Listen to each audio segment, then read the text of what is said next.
নমস্কাৰ ছাত্ৰ ছাত্ৰীসকল, আমি ইতিমধ্যে তোমালোকৰ পাঠ্যপুথিৰ ২২ নম্বৰ পাঠ ভাৰতীয় সংবিধানৰ প্ৰথম খণ্ডটি আলোচনা কৰিলোঁ আৰু সেই খণ্ডটিত আমি ভাৰতীয় সংবিধানৰ ঐতিহাসিক পটভূমি আৰু সংবিধান প্ৰণয়নত অসমৰ ভূমিকাৰ বিষয়ে গম পালোঁ, নহয়নে বাৰু? আজি আমি তোমালোকৰ লগত আলোচনা কৰিম ভাৰতীয় সংবিধানৰ প্ৰস্তাৱনা আৰু ইয়াৰ আদৰ্শ আৰু ভাৰতীয় সংবিধানৰ বৈশিষ্ট্যসমূহৰ বিষয়ে আমি আজি আলোচনা কৰিম। তোমালোকে নিশ্চয় জানা যে একোখন গ্ৰন্থৰ এটা পাতনি থাকে। যেনেকৈ তোমালোকৰ পাঠ্যপুথিসমূহতো একোটা পাতনি আছে, ঠিক তেনেকৈ ভাৰতীয় সংবিধানতো আমেৰিকা যুক্তৰাষ্ট্ৰৰ সংবিধানৰ আৰ্হিত এটি পাতনি সংযোগ কৰা হৈছে আৰু এই পাতনিটোকে সংবিধানৰ প্ৰস্তাৱনা বুলি কোৱা হয়। এই প্ৰস্তাৱনাটিৰ মাধ্যমেৰেই ভাৰত ৰাষ্ট্ৰৰ আদৰ্শ, লক্ষ্য আৰু উদ্দেশ্যসমূহ প্ৰতিফলিত হোৱাৰ বাবে আমি এই প্ৰস্তাৱনাটোক আমাৰ সংবিধানৰ দাপোন বা আইনা বুলিও ক'ব পাৰোঁ। তোমালোকে চিত্ৰত দেখা পোৱা ধৰণেই প্ৰস্তাৱনাৰ প্ৰথমতেই আমি ভাৰতীয় লোকসকলে বুলি ইয়াকে বুজাইছে যে ৰাষ্ট্ৰৰ সকলো ক্ষমতাৰ উৎস হৈছে জনসাধাৰণ, অৰ্থাৎ এই সংবিধানখন ভাৰতবাসীৰ দ্বাৰাই ৰচনা কৰি ভাৰতবৰ্ষৰ জনসাধাৰণৰ কল্যাণৰ বাবেই জনসাধাৰণক প্ৰদান কৰা হৈছে। তৃতীয়তে, প্ৰস্তাৱনাত ভাৰতবৰ্ষক এখন সাৰ্বভৌম ৰাষ্ট্ৰ বুলিও অভিহিত কৰা হৈছে। ইয়াৰ অৰ্থ এইটোৱেই যে ভাৰতবৰ্ষই কোনো বিদেশী ৰাষ্ট্ৰৰ তলতীয়া নোহোৱাকৈ স্বাধীনভাৱে দেশৰ আভ্যন্তৰীণ আৰু বৈদেশিক নীতিসমূহ নিৰ্ধাৰণ কৰিব পাৰে। তৃতীয়তে, ভাৰতীয় সংবিধানৰ প্ৰস্তাৱনাত 1976 চনৰ সংবিধানৰ 42তম সংশোধনীৰ দ্বাৰা সমাজতান্ত্ৰিক আৰু ধৰ্মনিৰপেক্ষ আদৰ্শ দুটা সংযোজন কৰা হৈছে। ইয়াৰে সমাজতান্ত্ৰিক শব্দটোৱে ইয়াকে বুজাইছে যে দেশৰ সম্পদ যাতে মুষ্টিমেয় লোকৰ হাততে কেন্দ্ৰীভূত নহয়, তাৰ বাবে ৰাষ্ট্ৰই ব্যৱস্থা ল'ব আৰু সংবিধানে ধনী দুখীয়াৰ মাজত যিটো আৰ্থ-সামাজিক বৈষম্য আছে সেই বৈষম্য দূৰ কৰাত গুৰুত্ব দিব আৰু ৰাষ্ট্ৰৰ উৎপাদন আৰু বিতৰণ ব্যৱস্থা যাতে ৰাষ্ট্ৰৰ দ্বাৰা পৰিচালিত হয় তাৰ প্ৰতিও লক্ষ্য ৰাখি এনে ব্যৱস্থা গ্ৰহণ কৰা হৈছে। চতুৰ্থতে, প্ৰস্তাৱনাৰ ধৰ্মনিৰপেক্ষ শব্দটোৱে ইয়াকে বুজাইছে যে ৰাষ্ট্ৰই কোনো ধৰ্মকেই আগস্থান নিদিয়ে। ইয়াত বসবাস কৰা সকলো ধৰ্মৰ মানুহে নিজৰ ইচ্ছা অনুযায়ী যিকোনো ধৰ্ম পালন কৰিব পাৰে, গ্ৰহণ কৰিব পাৰে আৰু চৰ্চা আৰু প্ৰচাৰো কৰিব পাৰে। ইয়াত ৰাষ্ট্ৰই কোনো বাধা প্ৰদান নকৰে। ৰাষ্ট্ৰই ধৰ্মৰ ভিত্তিত মানুহৰ মাজত কোনো ধৰণৰ মতানৈক্যৰ সৃষ্টি নকৰি নিৰপেক্ষ ভূমিকা গ্ৰহণ কৰাৰ কথাকেই প্ৰস্তাৱনাৰ ধৰ্মনিৰপেক্ষ শব্দটোৱে বুজাইছে।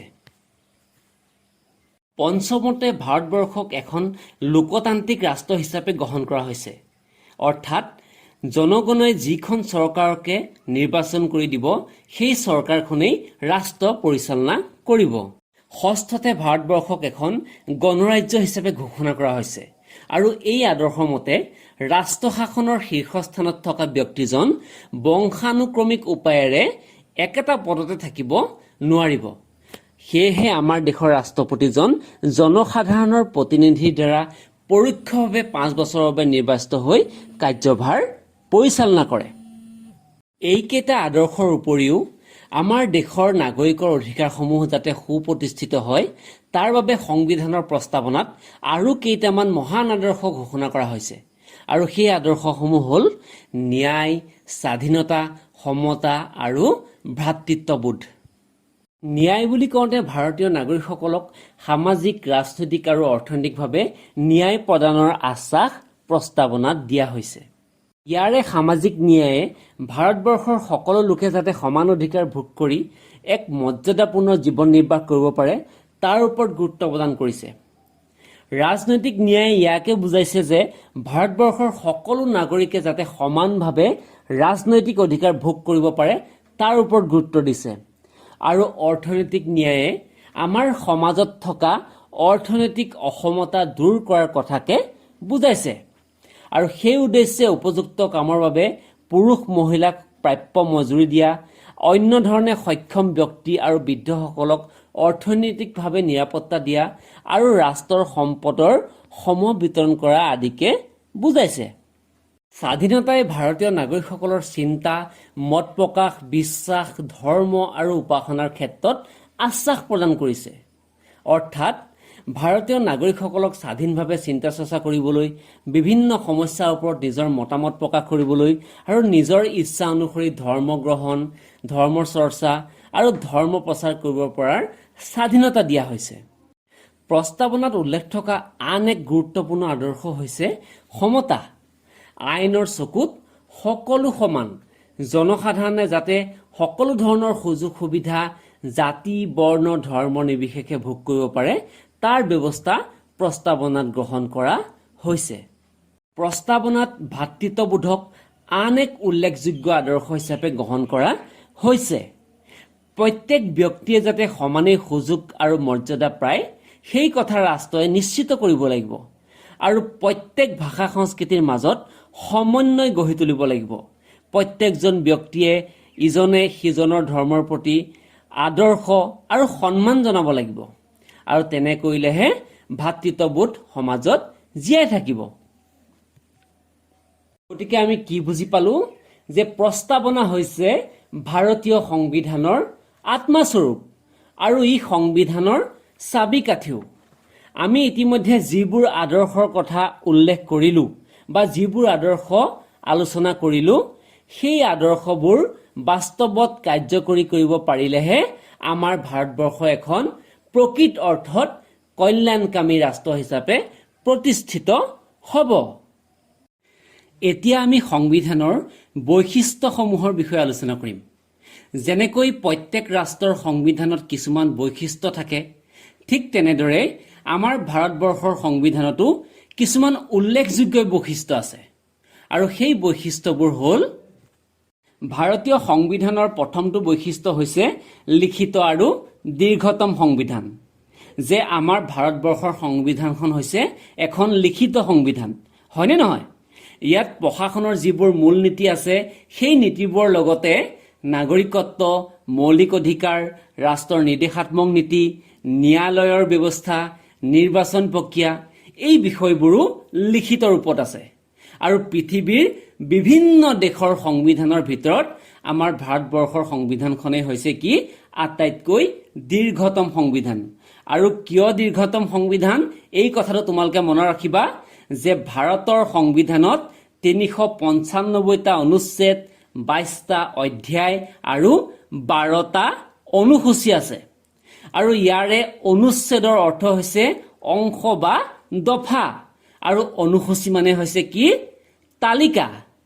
আৰু পৃথিৱীৰ কেইবাখনো সংবিধানৰ পৰা যিবোৰ বচা বচা আদৰ্শ সেই আদৰ্শসমূহ সংগ্ৰহ কৰি আমাৰ সংবিধানত অন্তৰ্ভুক্ত কৰাৰ বাবেই আমাৰ সংবিধান কি হৈছে দীঘলীয়া হৈছে। আৰু দ্বিতীয়তে হৈছে প্ৰস্তাৱনা। ভাৰতীয় সংবিধানৰ প্ৰস্তাৱনা হৈছে আন এটা উল্লেখযোগ্য বৈশিষ্ট্য। আমি ইতিমধ্যে প্ৰস্তাৱনাৰ বিষয়ে পাই আহিছোঁ আৰু এই প্ৰস্তাৱনাৰ যথেষ্ট সাংবিধানিক তাৎপৰ্য আছে আৰু এই প্ৰস্তাৱনাকে আমি সংবিধানৰ পথ প্ৰদৰ্শক ৰূপেও অভিহিত কৰিব পাৰোঁ। তৃতীয়তে ভাৰতীয় সংবিধানৰ এটা গুৰুত্বপূৰ্ণ বৈশিষ্ট্য হৈছে কি ই হৈছে সংমিশ্ৰিত সংবিধান, অৰ্থাৎ ই নমনীয় আৰু অনমনীয় সংবিধানৰ সংমিশ্ৰণ।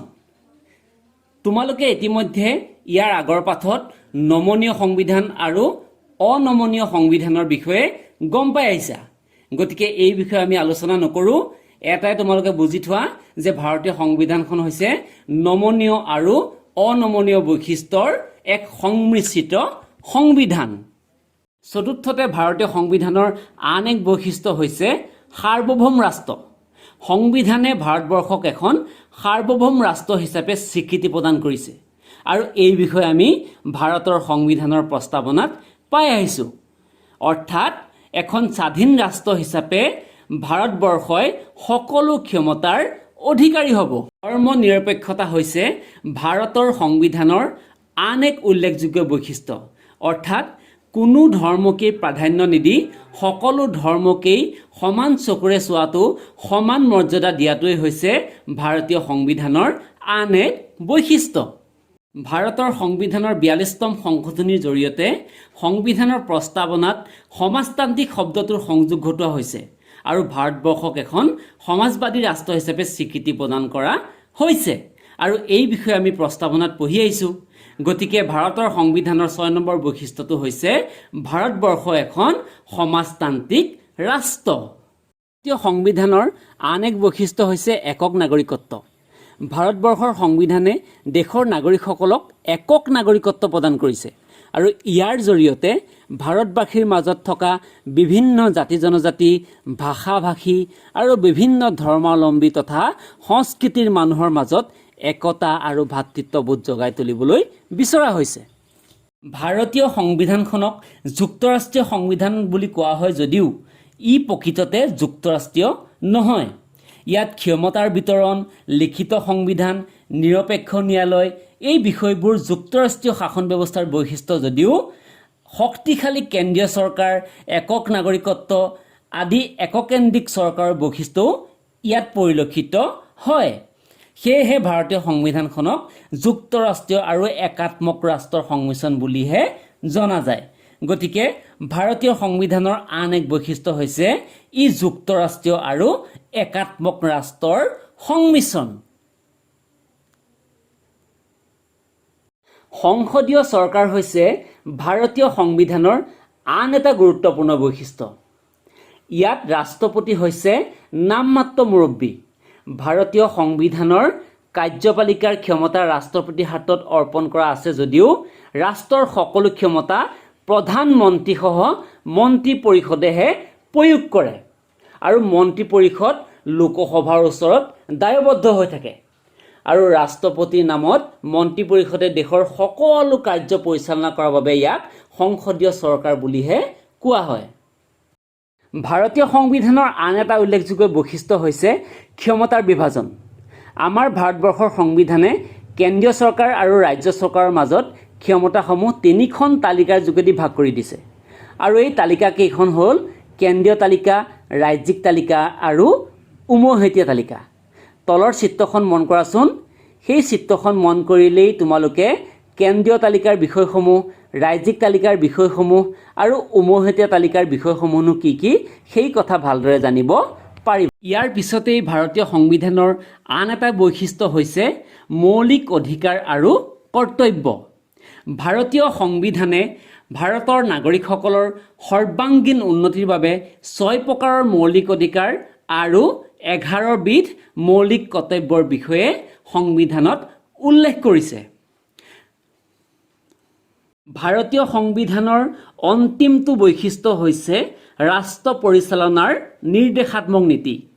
আমি ইতিমধ্যেই পাই আহিছোঁ যে আয়াৰলেণ্ডৰ সংবিধানৰ আৰ্হিত ভাৰতৰ সংবিধানতো নিৰ্দেশাত্মক নীতি অন্তৰ্ভুক্ত কৰা হৈছে আৰু ভাৰতবৰ্ষক এখন কল্যাণকামী ৰাষ্ট্ৰ হিচাপে প্ৰতিষ্ঠা কৰিবৰ বাবে কিছুমান নীতি গ্ৰহণ কৰা হৈছে আৰু এই নীতিসমূহ হৈছে যেনে দেশৰ সকলো লোকৰ জীৱন ধাৰণৰ মানদণ্ড উন্নত কৰা, অৰ্থনৈতিক সমতা স্থাপন কৰা, গাঁও অঞ্চলসমূহৰ উন্নয়ন সাধন কৰা, পঞ্চায়ত ব্যৱস্থা প্ৰৱৰ্তন কৰা, শান্তিপূৰ্ণভাৱে বিবাদসমূহ নিষ্পত্তি কৰা আৰু বন্ধুত্ব স্থাপন কৰা, নিৰক্ষৰতা দূৰীকৰণৰ বাবে সকলো শিশুক, বিশেষকৈ যিবোৰ শিশুৰ বয়স 6 পৰা 14 বছৰ, সেই সকলোবোৰ শিশুক বিনামূলীয়া আৰু বাধ্যতামূলক শিক্ষা ব্যৱস্থা প্ৰদান কৰা, সমাজৰ যিসমূহ পিছপৰা সম্প্ৰদায়ৰ লোক সেইসকলৰ বাবে সংৰক্ষণৰ ব্যৱস্থা কৰা, ৰাষ্ট্ৰৰ ঐতিহ্যপূৰ্ণ স্থান আৰু